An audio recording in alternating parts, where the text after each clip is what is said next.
So, let's play a game. When I say Hades, what pops into your head? Evil, darkness, flames. Maybe that blue-haired Disney villain who sounds like he should be managing a used car lot. Yeah, that guy. But here's the twist. None of that is true. Hades wasn't the devil. He wasn't cackling in shadows, petting a snake, plotting the end of humanity.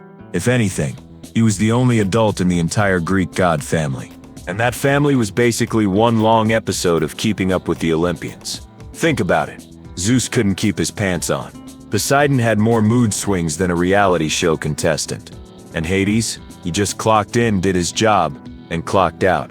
But because his job happened to be ruling the Underworld, the most awkward department in the cosmos, he got stuck with the reputation of being evil. Which is kind of like blaming the accountant for being boring while your CEO is out laundering money. Not evil, just misunderstood. So here's what we're doing today. We're gonna peel back the layers of one of mythology's biggest PR disasters. We'll see how Hades went from loyal, responsible brother to Greek Satan with bad press. We'll tour the Underworld, which, spoiler, is less flames and torture and more eternal paperwork. We'll break down his relationship with Persephone, which starts as a kidnapping but ends up sounding suspiciously like the healthiest marriage on Olympus. And finally, we'll see why Hades matters today, because sometimes the real power isn't in the spotlight, it's in the shadows. By the end of this, you might just realize Hades wasn't the villain at all, he was the warning. So, ready to descend? Let's be clear about one thing: Hades didn't choose the Underworld. It wasn't like he woke up one morning and thought, you know what sounds fun? Spending eternity surrounded by dead people. The gods divided the world by lottery. Zeus got the sky, Poseidon got the sea. Hades pulled the Underworld. Short straw. No refunds. Now if Zeus had lost, he would have immediately called for a recount. Poseidon, he'd start flipping tables, drowning mortals until he got a better domain. But Hades, he shrugged and said, fine, I'll run death. Someone has to. And that right there is the problem. Because death isn't marketable. Think about it.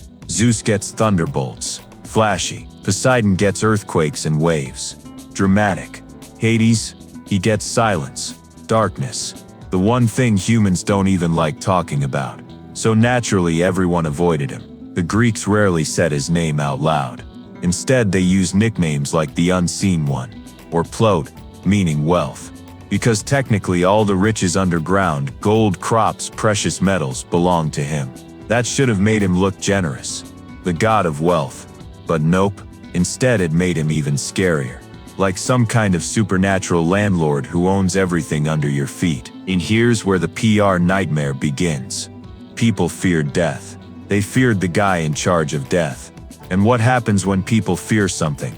They turn it into a monster. Then came Christianity, which really didn't help. Early Christians needed a villain. Someone to stand in as the cosmic opposite of heaven. They looked at the Greek underworld and said, perfect. That's hell now. Hades is Satan. Case closed. Never mind that Hades wasn't punishing anyone. Never mind that he was literally just enforcing the rules of the universe. Congratulations, Hades.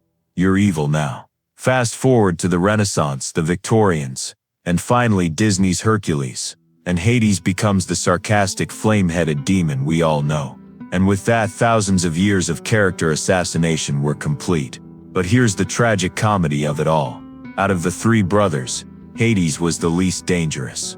Zeus, serial cheater, control freak, lightning terrorist. Poseidon, walking temper tantrum, sank fleets because sailors forgot to pray. And Hades, the guy who stayed in his office, kept the system running and didn't meddle. It's like having three co-workers. One steals from the company, one punches holes in the drywall, and one quietly files reports on time. Guess which one everyone decides is the scary one? Exactly. And here's the lesson buried in all this. Silence is dangerous. When you don't tell your own story, someone else will, and they'll paint you however they need to. Hades never bragged, never stormed into Olympus demanding worship, never seduced mortals just to prove a point. He stayed out of the spotlight, and that silence turned into a blank canvas for centuries of fear, suspicion, and bad PR. The result? The god who never broke the rules is remembered as the villain, while the real villains, Zeus and Poseidon kept their shiny reputations intact. So the next time someone calls Hades evil, remember, he's not the monster. He's the guy who lost the lottery and then got blamed for it. So let's take the elevator down. The underworld. Not hellfire. Not a medieval torture dungeon. Not even that lava level from Mario. No. The Greek underworld was basically paperwork. Here's how it worked. The moment you died, Thanatos shows up. Now forget the Grim Reaper. No scythe. No skeleton. Thanatos was described as gentle, even beautiful. Death wasn't supposed to be horror. It was more like falling asleep after binge-watching Netflix. Except, you didn't wake up. From there, Hermes, the multitasker of Olympus, part-time messenger, part-time escort service for souls, guided you to the entrance. And that's where Charon, the ferryman, waited. Charon's motto, no coin, no ride. You needed payment, usually 1 or 2 coins buried with you. Forget them, and congratulations, you're haunting the waiting room of eternity for 100 years. Basically, the ancient Greek version of being stuck at the DMV forever. Once you crossed the Styx, you met Cerberus, not a hellish demon, not a monster of nightmares, just a very loyal dog with 3 heads. And like every good dog, he had one job: guard the gate. Not to keep people out, but to keep you from escaping. Once you're dead, you stay dead. No refunds, no do-overs. Inside, you weren't tortured immediately. You were judged. 3 divine judges reviewed your entire life. Every action, every betrayal, every embarrassing internet search. And based on that, you were sorted into one of 3 destinations. Option 1, the Asphodel Meadows. Eternal mediocrity. Not heaven, not hell, just beige. Imagine living forever inside an IKEA showroom with no exits. Option 2, Tartarus. Eternal punishment. Sisyphus with his boulder. Ixion spinning on his fiery wheel. Tantalus dying of thirst with water always out of reach. It was like the gods invented CrossFit, but with no chance of ever getting fit. Option 3, Elysium. The VIP lounge of eternity, reserved for heroes, poets, and whoever Zeus happened to like that week. Eternal feasts, perfect weather, endless glory, and if you were really special, the Isle of the Blessed, paradise within paradise. Basically, the gated community of the afterlife. So where was Hades in all this? Here's the irony. He didn't decide your fate. He didn't hand out punishments. He wasn't the judge. He was the administrator, the manager, the guy making sure the cosmic spreadsheet balanced. And here's where the misunderstanding snowballs. Zeus threw lightning. Poseidon drowned cities. That's dramatic. Hades, he managed an eternal filing cabinet. No drama, no headlines, which meant mortals filled the silence with fear. But let's be honest, of the 3 brothers, Hades ran the tightest ship. No scandals, no power grabs, no messing with mortals just for fun. He respected boundaries, which ironically made him the weird one in a family that thrived on chaos. So ask yourself, if you met someone who actually followed the rules, didn't cheat, didn't lie, didn't steal, would you admire them, or would you assume they're hiding something? Exactly. That's how Hades got stuck as the shady one. The truth is, the underworld wasn't scary because of Hades. It was scary because it reminded people of what they couldn't escape: death. And Hades, he just kept the doors locked, the lights on, and the paperwork moving. So next time you picture him, don't imagine flames. Imagine a guy in a cosmic office, managing eternity's queue, while his brothers are out causing chaos. The god of order, cursed to be remembered as chaos itself. Now, let's talk about the scandal. The story that permanently stained Hades' resume, the Persephone kidnapping. Here's the pitch. Zeus, in all his wisdom, and by wisdom I mean reckless incompetence, promised his daughter Persephone to Hades. Did he ask her first? Of course not. Did he tell her mother Demeter, the literal goddess of harvest and food supply for humanity? Nope. Classic Zeus, cause chaos, then let everyone else deal with it. So Hades takes Persephone into the underworld. Not exactly a romantic gesture, definitely not the stuff of fairy tales. And boom, history slaps him with the abductor label forever. But here's the twist nobody talks about. Once she got there, Hades didn't treat Persephone like property.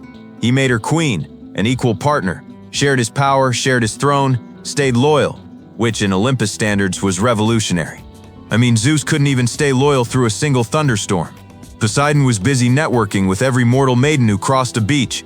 But Hades stuck with one woman, and Persephone, she adjusted. She didn't just tolerate it, she grew into it.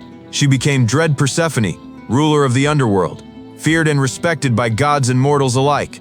Honestly, her LinkedIn profile got a serious upgrade. Of course, Demeter wasn't having it. She went nuclear, stopped the crops, starved humanity, which, side note, is maybe not the healthiest way to express parental concern. Bring me back my daughter, or I'll destroy the food chain. That's less motherly love and more eco-terrorism. Eventually, Zeus had to clean up the mess he started. Again, the compromise? Persephone splits her time. 9 months with her mother, 3 months with her husband. And just like that, the Greeks explain the seasons. Spring and summer, Persephone returns. Demeter chills out. Fall and winter, Persephone goes back underground. Demeter sulks and tanks the harvest. But here's the real kicker. Persephone ate pomegranate seeds before leaving the underworld, which meant she was bound to it forever. And guess what? She didn't choke them down in despair. She ate them willingly. She chose.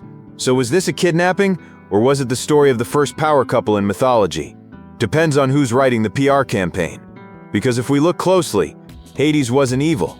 He was steady, loyal, respectful of rules, and in a pantheon where commitment meant until Zeus gets bored, that makes him look like an alien.